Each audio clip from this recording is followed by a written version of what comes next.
Hello Pisces, Sun, Moon, Rising, and Venus signs. Kamusta kayo? Sana po nasa mabuti kayong kalagayan. Welcome back po sa Star Tarot.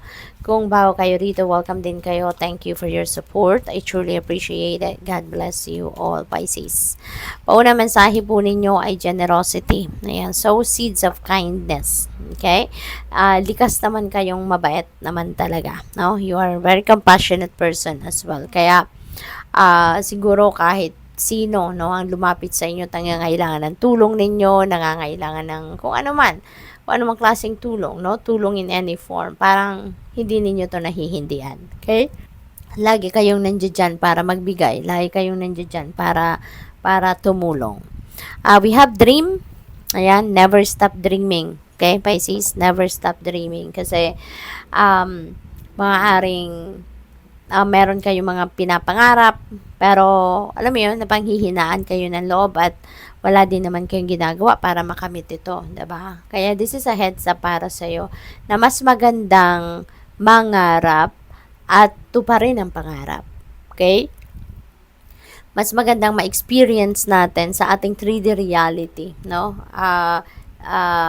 Yung mga pangarap natin. Kumbaga, living the dream, you know, mararamdaman ninyo how fulfilling it is, no? How happy it is, joyful it is, no? Na to live your dream. Kaya, as much as possible, no? Gawa ninyo ng paraan. It doesn't come with age, di ba? It doesn't come with kung ano yung estado ninyo sa buhay, you know, lahat tayo, we have all it takes to reach for our dreams. Kailangan lang natin lahat na magsikap.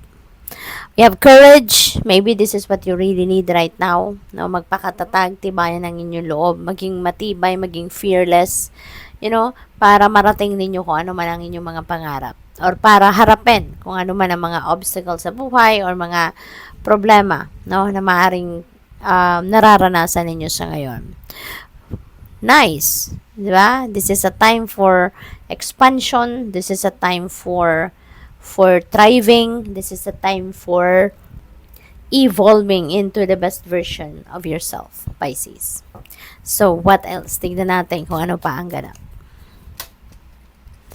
We have justice. Napakaganda. Kasi justice will be served. Kung anong pinaglalaban mo rito, makukuha mo to. You know, kung ano yung deserve ninyo, makukuha ninyo yan. Kaya, magiging masaya kayo. No? Mahahanap ninyo dito yung justice. Mahahanap ninyo rito yung equality. We have imagination. Ayan. Never stop. Diba?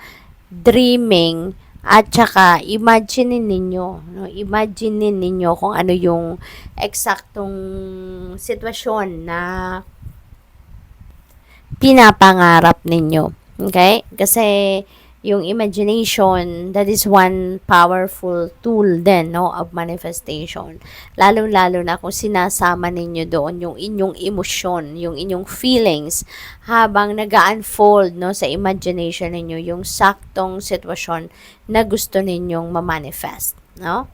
What else? We have blessing, Pisces. Napakaganda kasi ang dami mong biyaya, no, na paparating. Ang daming blessings na paparating sa inyo in various areas of life, in different forms.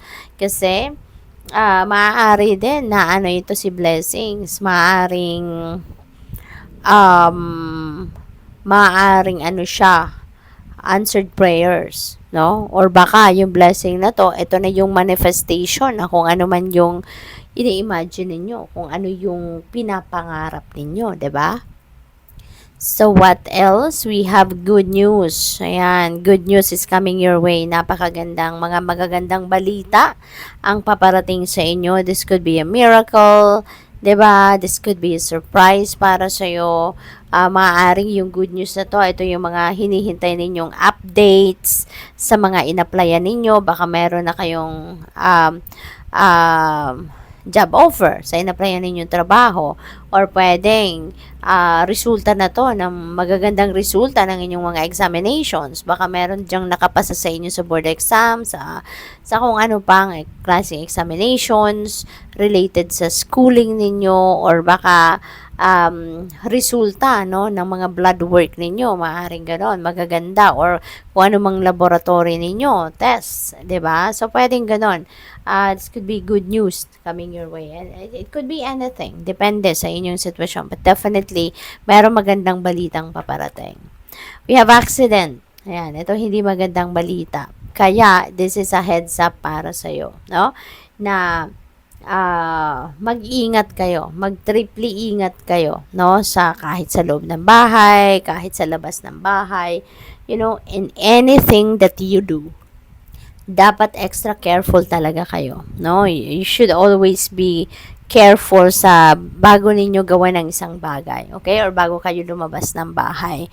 Kasi we never know. Minsan, tayo sobrang maingat, pero yung mga tao na sa paligid natin hindi nag-iingat, 'di ba? Ang dami-dami ngayon mga aksidente, ang dami-dami mga nababangga, ang dami-daming reckless drivers dyan out there. Kaya kung tumatawid tayo sa daan, dapat talagang vigilant ka, extra careful kung ikaw man ay nagda-drive, talagang dapat ano ka din, vigilant ka din, no? Talagang mag-iingat, no? At panda rin ninyo yung intuition ninyo lagi kasi it will always guide you, no? Kung saan ang safe, kung saan kayo dapat dumaan na magiging safe kayo, or ano ang gagawin ninyo para makaiwas kayo sa mga aksidente or sa kung ano man klaseng danger or injury, So, and also always call on your guardian angels to protect you and guide you, and guard you.